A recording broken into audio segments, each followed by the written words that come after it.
gonna say all my stupid stuff before, but you're gonna edit this anyway. I am. Welcome everybody to another episode of DaShoot. I am so excited and so happy to be joined by my brother, Marcus, the grand finale.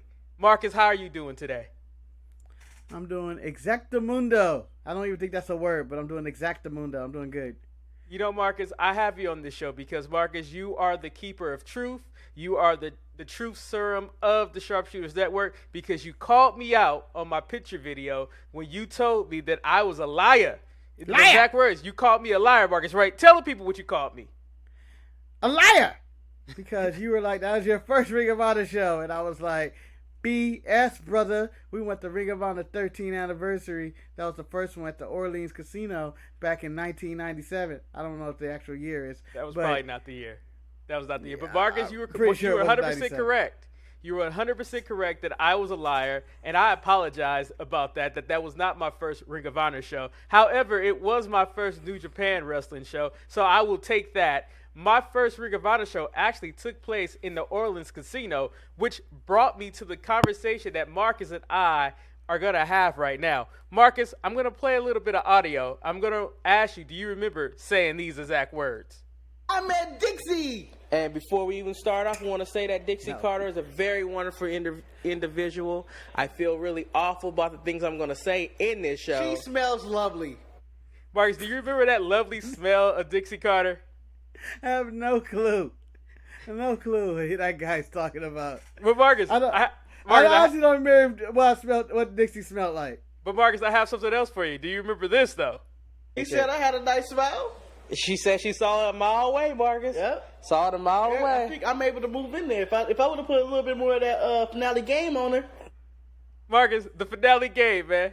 You was ready to take Dixie home that day, Marcus. I was gonna take Dixie home, man. I would have been a millionaire, and I wouldn't be in the impoverished state I am currently in now. But I mean, so that was an excerpt from episode. Could have been on Dark Side of the Ring or something. It was an episode from It was an excerpt from episode 471 of the Sharpshooters Wrestling Podcast that we recorded on July 3rd of 2013. That title, it was entitled Business Trip because, Marcus, that was probably one of my most enjoyable trips that we have made to Las Vegas to see professional wrestling. The business trip of going to see the tapings of Impact Wrestling, and we stayed at the Charlie, Marcus, the Arizona Charlie, which actually surprised us with how nice the rooms were, correct? Yeah, and then you follow the history of this channel, there's a video of us being stranded in Vegas that preludes to us staying at that Charlie because we were like, that has to be a shithole. I wonder how cheap it would be, and it was really cheap. And then we were the entire time we were going into the Charlie, we were worried about, I wonder if they even have air conditioning. I see a lot of people with windows open, and we were really concerned about where we were staying at. But once we were in there, we were like, we know exactly where we're staying at. This is the hood. This is the hood. I felt like I was at home. So Marcus, I wanted to bring you onto this show so we can review some of the photos and discuss it because when we recorded the episode, I don't know if the people were able to see these photos, and if they were, hey, it doesn't hurt again. It's a good time. And this was, Marcus, the time that we got in a fight over Dixie Carter. You remember this well because if you go back and listen to episode 471, Marcus is still, and I was still salty about the occurrence that took place, Marcus. Would you like to let the fans and viewers know what happened on this day back on June 29th of 2013? I had a fight with Dixie Carter? No, not a fight with Dixie Carter. We had a fight over Dixie Carter. Because, Marcus, what I'm going to do, I'm going to put these pictures up right now. You see these pictures, Marcus? 9 years ago. Marcus, in 2013, we saw these fans going down there, meet and greeting with Dixie Carter. And just a lovely lady, Marcus. Just a lovely lady. And like the opening clip said, Marcus, she said she saw your smile a mile away. And you remember, she invited us down there, Marcus, to go and take a picture with her. She invited us. And so what did we do, Marcus? We went down there, and we had a moment spending time with Dixie Carter. You almost called her Jixie. But yes, she invited us down, and she said, hey, come take a picture.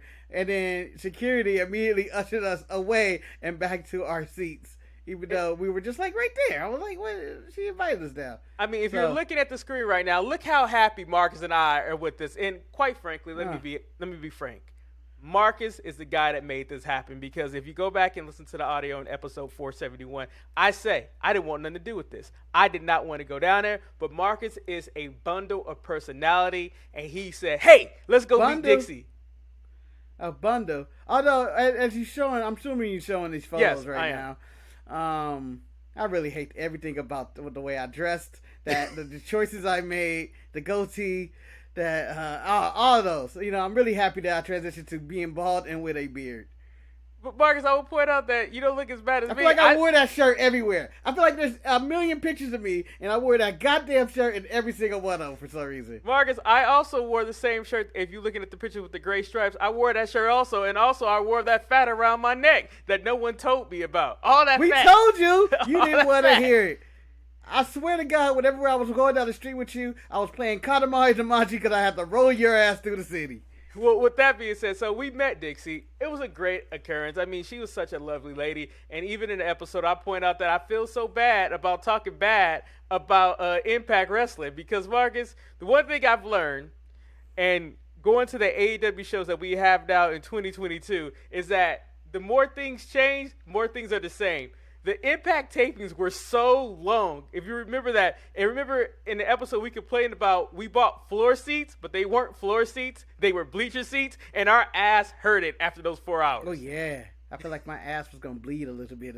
Just a little bit. Just a little bit. Not too much. But just a little bit, right? Just a little bit where you go, damn, my ass is bleeding. I should see somebody? Nah, because just a little bit. I mean, we started the show actually started off with a very good energy. It had a lot of good stuff. So I want to go and do some of the things that took place and talk about some of the people that we saw, Marcus. I want to start off with this first person. One person, we really don't know where he's at anymore. Another person, why not just go with it? It was Hernandez, Marcus. He hit his Superman off that over that person. Hernandez? That was Hernandez. But Marcus, then we had the team with Victoria, Robbie E., and the guy in the middle that I can't remember. Do you remember who that was? No, because I can't see the picture. You're so zoomed out. I can barely see some of these pictures. Tell me if you can see it now. Now I feel like I'm at an eye exam where I'm going like, 1 or 2? 1 or 2? Is that better? No, it's not helping at all. Okay, hold on. Let me go and fix this. All I see are random white men in white underwear. I can't see anything in that. All right, I'm supposed to be like, that's Hernandez, and I was lost. I'm like, where's Hernandez? You know, in my head, I thought this was going to work better, but, you know, sometimes it doesn't work out the way. But hopefully in post, it will show better. So, let me see. Is that better for you, Marcus? No, I still can't see the picture on the right, if that's what you want to know. Oh, I will. Who's the team? Who's the team? That was Robbie E. Victoria and that other guy that she had with him. I don't know who he was. No, so it's the bromance. Yeah, that's who they were. But do you remember his tag team partner? No. So that doesn't matter. So at that point, why don't you just Google the bromance? I don't want to, because Marcus, to be honest, I couldn't even remember what their name was. Like, you just told me more than I remember. I was like, oh, but I remember. There's Jesse Goddard, Eric. Jesse Goddard. What do you think happened to Jesse Goddard, Marcus? Jesse Goddard is still wrestling. On the Indies? No, I think he might be in Impact. Still. I don't know. I'm confusing him with someone else. No, I don't know where he actually is. I mean, but yeah, Jesse Goddard. That was that one. I remember it now. But yeah, that was Jesse Goddard. Then now, reality show star Jesse Goddard. You know how as we said, Dixie was beaming and Dixie was all nice. But you know who was also beaming that night? The person who I think at this point she wasn't married yet, but she soon will be marrying a man that we will talk about later, Mickie James. Mickie James had 2 different segments and 2 different outfit changes on that day. She came out once and climbed the ladder. Then she came out because she was the current Impact champion. Marcus, is she the current Impact champion now? No, she is not currently the Impact Wrestling champion. That is Jordan Grace. And Mickie James is currently on her retirement tour, in which if she loses a match, she will retire.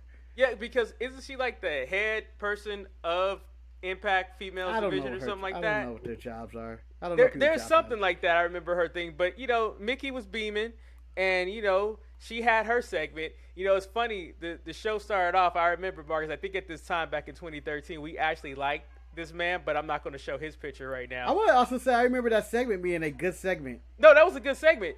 Do you remember this match, though, Marcus? I believe we both agreed that this was the best match of the night. This was Gail Kim versus Kelly Kelly. Fight. It's not Kelly Kelly, Eric. What's her name, Marcus? That's Taryn Terrell. Oh, my God. That is Taryn Terrell. What was her name in WWE, Marcus? I don't remember. Damn. She's Taryn Terrell to me, and she's been Taryn Terrell for 10 years now. That's all I know. But this was the best match of the night. I remember. I was like, That was damn. a classic. It might be in my top 5 favorite women's ladder matches of all time, and it might be number 1 because I can't remember a single other one other than that. The greatest thing that I remember about this match, though, was the fact that ODB offered. Fog it up. I know. ODB offered absolutely nothing to this match. Like, nothing. She was there. But She was the referee, but I guess she did move in silence. But I remember they took some vicious bumps.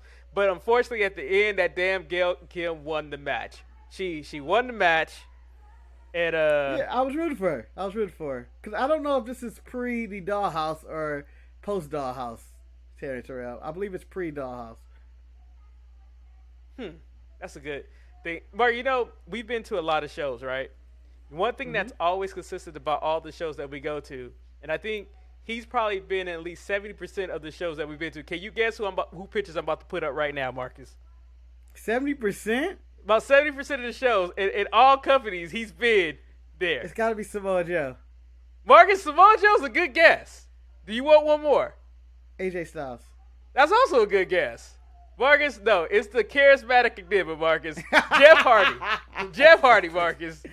And the thing about this thing, we don't know which stint this was when he was in there. This is his match, Marcus. You remember who he fought?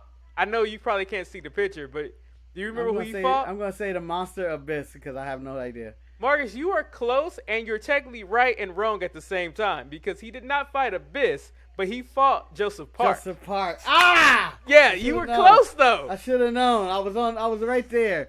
His brother. Forgot.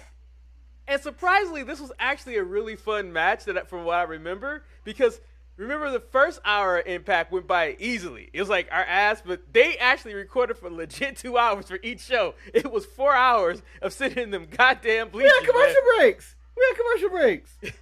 We did. They did not know how to do. But it was very similar to, when we go to an AEW show. Well, at least those are pay-per-views. This was TV. This was a long TV taping. So, Marcus, I want to ask you this question. And the question I want you to tell me is where... You're going to ask me a question, and then you want me to tell you a question? No. The answer I want... Mark, where do you rank this faction, the Aces and Eights, Marcus? This is... They're one of my all-time favorite guilty pleasures in the history of wrestling. Just because I enjoyed them for an extent. There's a lot of ridiculous plot twists in there that don't make any sense. But I think I enjoyed the Aces and Eights.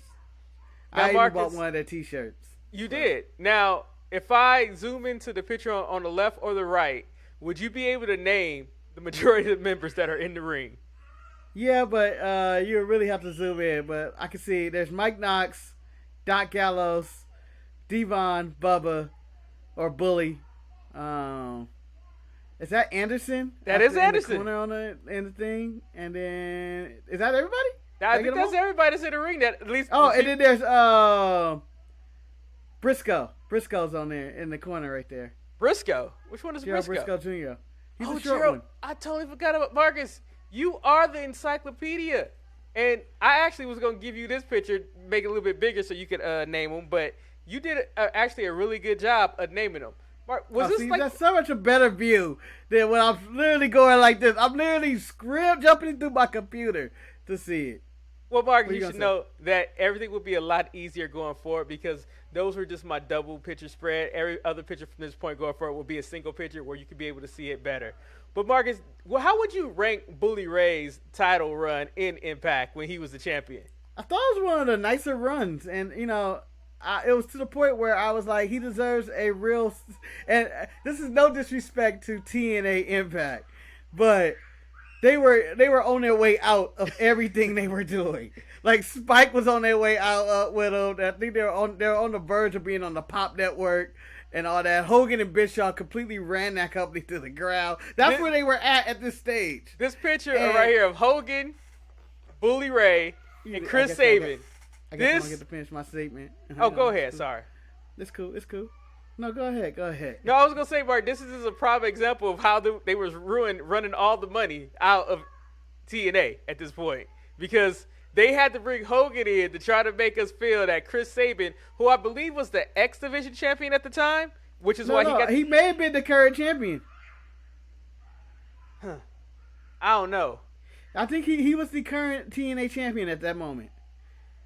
But at that point, we cheered the hell out of Hulk Hogan when he came out. Only to know that years later, that tape was going to be released and show that he was an asshole and he didn't like our kind.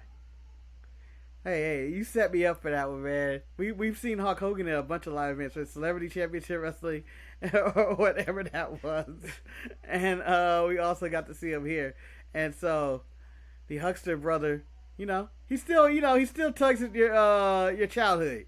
You still have those childhood memories of Hulk Hogan running around and saving America and all that stuff. But he also has that bitter taste in your mouth. He's a horrible, horrible fucking person, and I hate him. He makes me sick. Kind of like when I see Brett Favre doing shit, going like, "God damn my childhood! All I did was look up the horrible white men." Wow. Well, Marcus, I'm going to give you a white man that you can look up to that is a very, very nice man. And Marcus, Mandy's going to hate me for this, but we're going to talk about another faction, Marcus, and this is the first picture I'm going to show. It's the Main Event Mafia. As you see, Samoa Joe, who you also point out that we've seen in so many shows, but also he's accompanied on the other side by Magnus, a.k.a. Nick Aldis, Marcus. Explain to me why Nick Aldis actually worked in the Main Event Mafia, and this was probably, I think, the pinnacle of his career, if you like Magnus. No, the pinnacle is good being NWA champion for like 8 years. But this was the start of like his solo run, and again, I've said it before. Magnus has a look, he has a charisma to him. These fucking kids.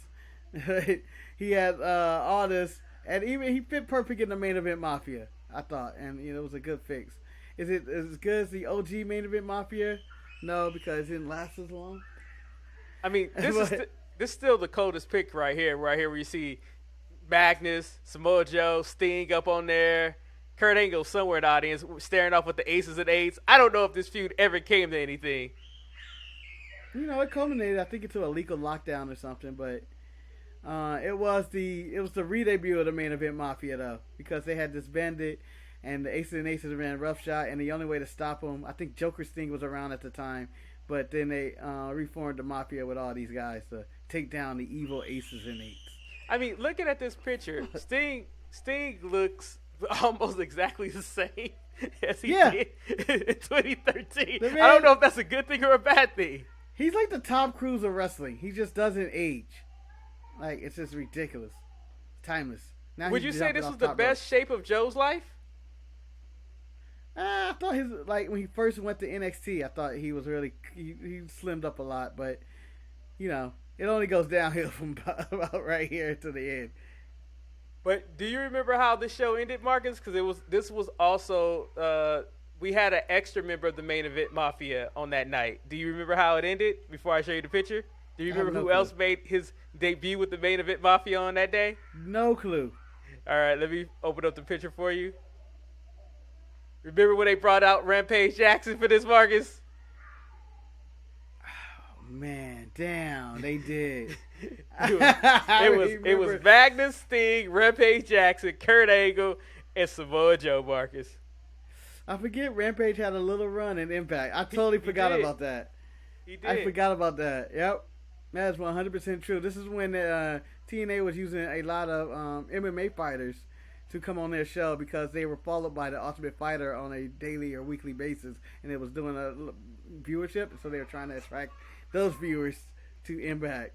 Almost kind of similar to when AEW was using American Top Team a lot to to boost their views by putting other people in there. But those are actually very entertaining segments at that point. You want to know what the funny part about this is? What? Is that the views that Impact would have got now beats both Raw and AEW by like 1 million or 2 million views. But everybody back then, it's a struggling company. They can't get the money in the demo. But they are getting 3 million views, 2 to 3 million views a night. And it's considered a failure. Even the shitty sci-fi ECW show that, only me and you probably enjoy for the worst reasons is because was getting like 4 or 5 million views and stuff. It was like, this is a different time. I mean, the ruthless aggression era of professional wrestling was something unheard of because it was coming off of the Attitude Era. And like you said, Marcus, they were getting doubled, maybe even tripled the amount of views that these shows are getting now, which people are considering good. Like, people are like, they got a 1.5, and back in the day, they was getting a 4.0, and it was going against Monday Night Football. Like, it was amazing what wrestling was. Yeah, and that's not even peak. That's not even Steve Austin shit. Steve Austin stuff was ridiculous. But it's crazy when I went back and I was going through the pictures trying to select for this Impact showing. I was just looking at all the money that Dixie has spent, and I'm like, man, this is why your company went out of business. I mean, Hulk Hogan, Eric Bischoff, Rampage, Marcus, Chavo Guerrero fought Kenny King on this show for whatever reason, Marcus. I'm sure I enjoyed that one. Reno Scum made an appearance, but I did not put them in here.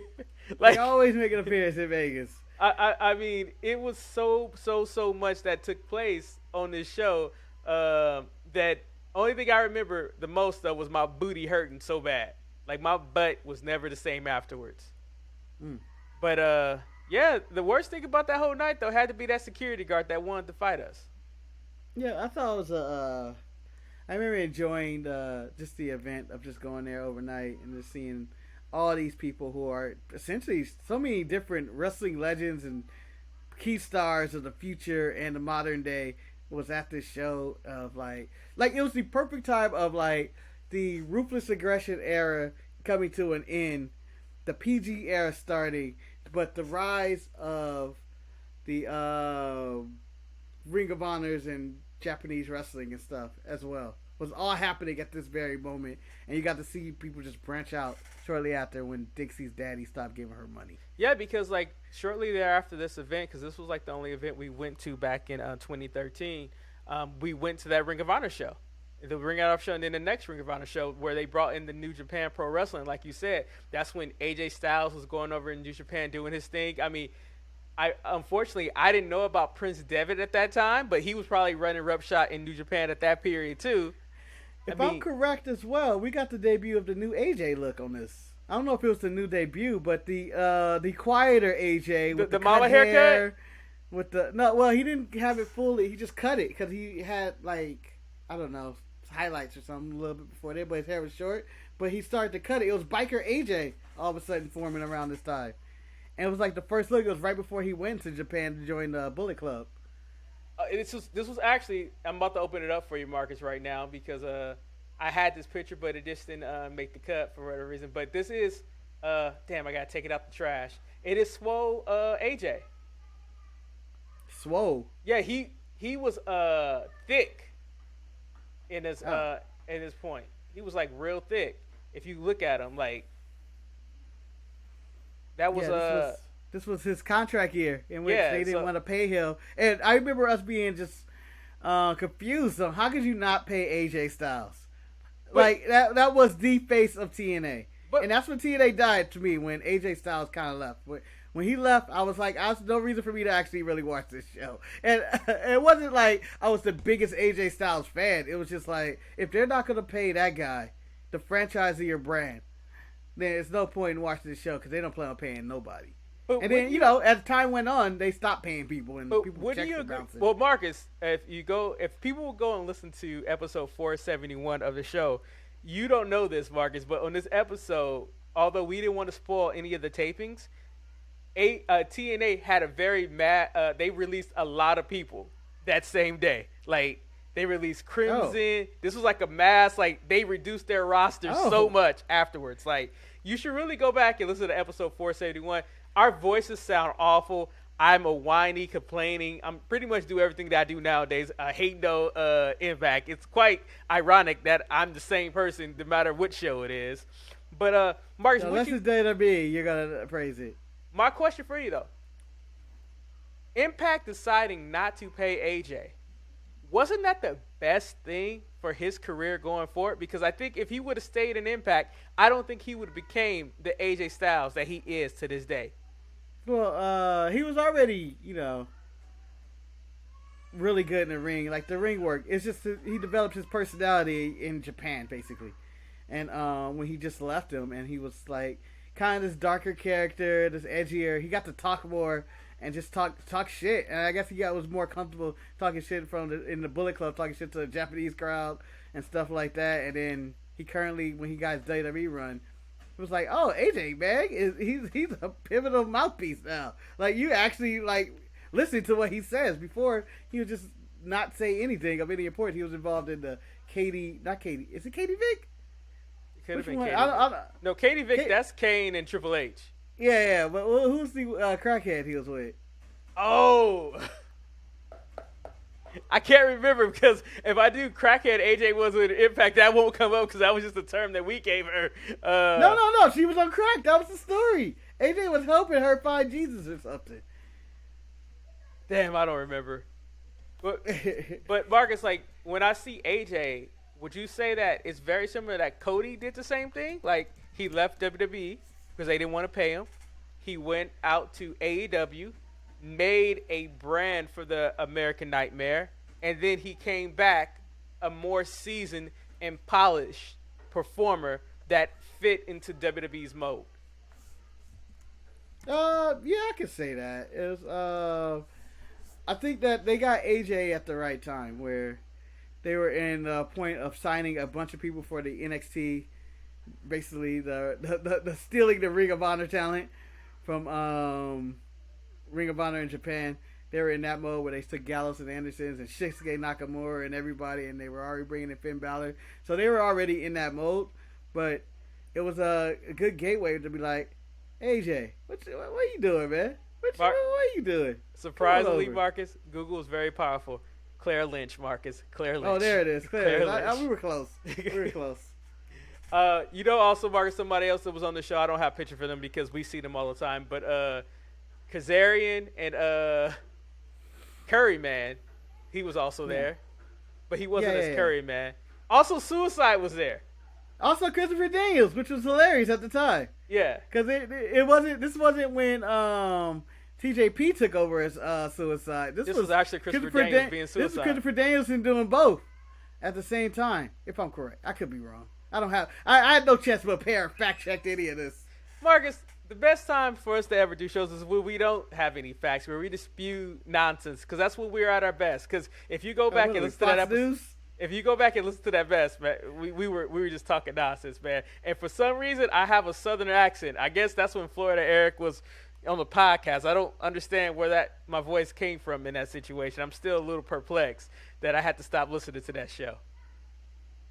But Marcus, I do appreciate you joining me on this memory lane. I think it added a little extra seasoning to going through these old photos back from 2013. So it's not a countdown? It's not a countdown of photos or nothing? It's just a memory lane? This is memory lane, because the problem with these photos, Marcus, all these photos was taken with this camera that I still have, the Canon S90. And they are not the best quality. Like, when you zoom into them, they're a little pixelated, but I think it was more memories than great photos that day. Like, that was the thing that I remember most about this show, was the memories that took place.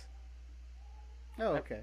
I mean, and that's why I wanted to invite you on here so you can share those memories. Because, like, when's the last time we've done the business trip? That we called it the business trip because we just went straight for business. We drove up there, checked in, went to the show, ate at the buffet, and then went home. Went home at like 5 a.m, and I think I went to work that afternoon or something. It was insane what we did, but it was efficient though. We were good. Yeah, we did leave at 5 a.m. that day. Yeah, because I had to get back to work, or you had to get back to work the next day. I think I had to work that night, and I had to work the next day. Yeah. Wow, good time. Trying to be a liar. Good times. Well, we hope you guys enjoyed this episode of DaShoot. Remember, you can check out all of our things that we do on the network. We have the Untitled Manny and Marcus show on Tuesdays and Thursday. Marcus, we also have Marcus and Jamal on everything else on Wednesdays. Then we have the granddaddy of them all, the Sharpshooters Podcast, on Saturday. And we have the very sporadic DaShoot, which will now, don't know when it's going to air, but it might not never go against Monday Night Football again. Marcus pointed out the errors of my ways. Really, it's not Monday Night Football. Against everyday football. It was NFL. Sunday, it was NFL, man. It was just Sunday morning. What the fuck? I don't know what that was about, but, overall. So, whatever. If you guys like this video, please leave a comment, because I know the last video only had 15 views, but I have so much fun making it, so I decided to do it again because this is fun. And this time I brought my brother, so I know bringing in Marcus gets more views to this show because really he is the ratings draw. It's really not. He is the AJ Styles of the network. That's not Think true about at it. all. Oh, I almost forgot. Raw's Retro with the Big Ross Man and Lord Betty Hayes on Fridays. Also, always featuring Mr. Run-In himself, Marcus It's the not always Grand Finale. featuring me. I'm only on there on special episodes. And I only filled in for Ross on the last 3 episodes because Ross had personal issues and I had to fill in. Other than that, I'm never on that show. Oh, I always felt that you were, though. I'm on the next few episodes after that, too. But I'm on there. I'm on there more than you are. That's it. That's also true. If But you also, watch the product, if you would watch the product, you would know how much I'm on that show. It's only 40% of the time. that's true. But Marcus, as Dixie says, He said I had a nice smile. She said she saw it a mile away, Marcus. Yep. Saw it a mile I away. think I'm able to move in there. If I would have put a little bit more of that finale game on her. Marcus, the finale game, man. Yo, smile, man. You like Shanice. She like my smile. Anyway, we hope you guys enjoyed this episode. Until next time, stay sharp. We out.